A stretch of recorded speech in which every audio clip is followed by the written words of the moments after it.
Hello everyone, xForts here, live on some Eyes of Heaven, and what we're going to discuss today is the 30th anniversary of JoJo's Bizarre Adventure. JoJo first came out on January 1st, 1987, and coming in 2017 will mark the 30th anniversary of JoJo. So there were a few announcements, and there was actually an article on Crunchyroll News that I can link you guys down below in the description if you guys want to read the entire thing. But today, we're just going to play some Eyes of Heaven and talk about the announcements made in this article. So since this is not specific to any part, we can just do random characters. So we'll just press square. Looks like we'll be playing as Caesar, and I'm going to be teaming up with Vanilla Ice, and our opponents will be Johnny Joestar and Narancha. So I have no problems with that. So getting on into this article. So the first thing that we have is the January 2017 issue of Ultra Jump is actually going to be coming out on December 19th, and we actually have the cover as well. Before we get more into this, let's select the stage, and we'll just go random for that too. Looks like we're going to Battle Tendency, so, excuse me. So, the cover of this is Gappy, and usually it's like 9 out of 10 times, if JOJOLian is in the magazine, it's going to be on the cover, just because, you know, it's JoJo.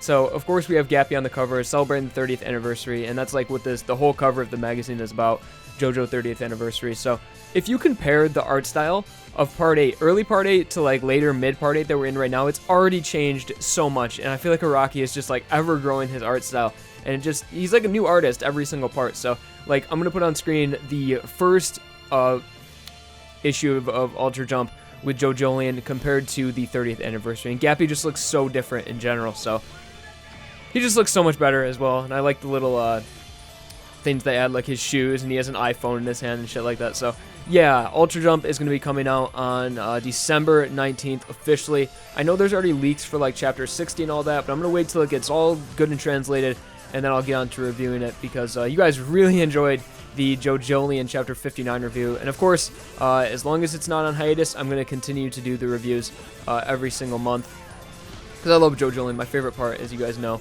I'm sure you guys know that. That's all I talk about. So, yep, JOJOLian is going to be coming out. The whole issue is coming out in December 19th. So scroll down here. Also, big, not really an announcement, just kind of a milestone. And who lit this on fire here? Who did that? Does anyone? Narancha probably. Yeah. So, okay. JoJo, not JOJOLian, but just JoJo in general, has broken a huge milestone of selling over 100 million copies, and yeah, that's just fucking cool, man. JoJo is huge, and you know, it's always been huge. It's been running for so long. Obviously, it's not like popularity wise, it's not like levels like One Piece or anything in like volume sales, but I mean, it's still impressive to see a series like JoJo, just a classic, break 100 million copies sold. So that's awesome. And the next thing that we have is actually something that I'm kind of excited for, even though I'm gonna have to get into the details about this more, and I'll probably do some other videos on it. And this is a mobile game that doesn't have a official release date yet. It just says 2017. And it is a mobile game based around Diamond is Unbreakable, and it's called Diamond Records. And I know there's already a mobile game for, it's kind of like all those Dragon Ball Dokkan battles where like you do summons and stuff like that. I never really got into those just because like I'm not the biggest Dragon Ball or Dragon Ball Z fan, so I really haven't been motivated to play any of those. But if we're talking JoJo, I will definitely, even though I don't like playing mobile games that much, I'll definitely get a JoJo mobile game, because I know there is the Stardust Shooters game, I think it is, and that's like, yeah, you just like pull cards and stuff like that. But I don't know, man. It's like all in Japanese too, but I know other YouTubers, bigger YouTubers that do like those Dragon Ball Z games that are all in Japanese, so I'm sure it wouldn't be that hard to figure it out. But if Diamond Records comes out and there's a way for me to play it, I mean, the best case scenario would be that it gets, you know, officially like an English release too. But I'm not sure. Even though Diamond is Unbreakable is extremely popular, especially in the States right now, and just, you know, Western culture in general. So it would be great to see eventually something like Diamond Records get an English release. But what it looks like right now is that it's going to come out in 17, and probably the only way to play it is going to be in Japanese, which is not a big deal really at all. So obviously I'll show you guys some screenshots. It doesn't really look like one of those summoning games. You know, there's a mobile game of Bleach. I can't really remember what it's called, but it sort of looks like that. How you'll kind of be like adventuring around Morio. Doesn't really look like one of those summoning games. So Diamond Records is going to be pretty hype. You know, everyone always said that Stardust Crusaders is the most popular part, and I really think it's because it had that OVA. And then, of course, everyone was like, all right, Stardust Crusaders, and it was the first series the first part to introduce Stan. So, you know, I really think that's changing towards Diamond is Unbreakable now, because I feel like, obviously, it might feel like that because everything around us is Diamond is Unbreakable because of the anime's massive success and how it's coming to an end and everything. And but I just feel like Diamond is Unbreakable, especially getting onto it to the next announcement. We have the live action film that has an official release date now. And I'm about to die from Naranjo, holy shit. So it has an official release date for August 4th, 2017. I'm really not that crazy about the live action. I've never really been into live action anime.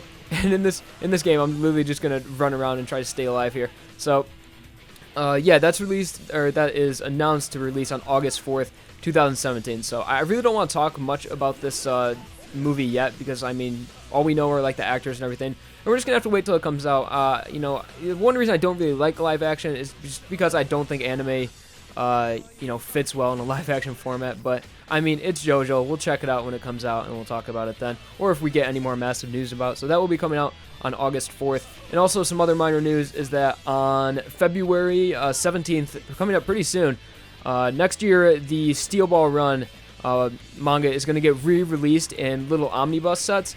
Obviously not in English. It would be great if they're in English, but in Japan and in Japanese language, the I can actually do a Hitotaka off here, see if I can survive a little bit longer. Alright, so that is going to be released in Japanese, 2-in-1s for, they call it a bunko format. I don't really know what that means, I had to look it up, but just by the pictures and what I read, it's going to be omnibus 2-in-1 Steel Ball Runs, and they're going to have like new covers and everything, so that's cool. And also, what else do we have here?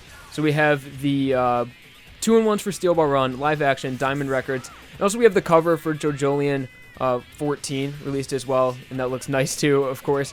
And like I mentioned, you guys can see how much like Araki's art style has changed. And I think that's pretty much everything regarding the 30th anniversary for JoJo now. But it's been 30 years of JoJo, and that is incredible. Yeah, and there it goes, Naranja kills me. So I want to make sure I don't miss anything, because I feel like I'm leaving something out here. So we have Ultra Jump coming early in December. I'm going to review Chapter 60. I can't wait for that. And I've already seen some leaks of it, but I tried not to look, but someone linked me, and I was like, all right, what is this? And then like I saw like a couple panels. I was like, all right, let me just wait till the translations come out. So 100 million copies of JoJo sold, incredible. Diamond Records, that mobile game, because I do a lot of gameplay on this channel, so another game to play would definitely be great. I would have to work out the logistics of recording on a mobile device and everything though, so I'm sure it wouldn't be that difficult. Steel Ball Run omnibuses released in Japan really doesn't affect us that much, but it's still good for JoJo. Live action, of course, we're going to take advantage and watch that, so that's going to be hype. And Volume 14 covers. That is pretty much everything. Huge news for JoJo here in the 30th anniversary. The thing I'm most hyped for is definitely that Diamond Records mobile game, and also I think probably Chapter 60 coming a little bit early. So that was pretty much everything. I'm not sure if I missed anything, but I'll put a link down below in the description to the Crunchyroll article so you guys can read up on everything. And yeah, just read it for yourselves. There's some good artwork on this page and everything. And, you know, JoJo 30th anniversary. So obviously, thank you to Hirohiko Araki and everyone over there at Lucky Land and just Shueisha Ultra Jump to make JoJo possible. So yeah, congratulations, guys. I'm sure none of you guys watch my videos, and that's okay. So 30th anniversary of JoJo. Great stuff. So thank you guys for watching this Eyes of Heaven live battle discussing 30th anniversary. So like the video if you enjoyed, subscribe for more videos, and I hope you enjoyed. My soul's a review, holding hands with your heart.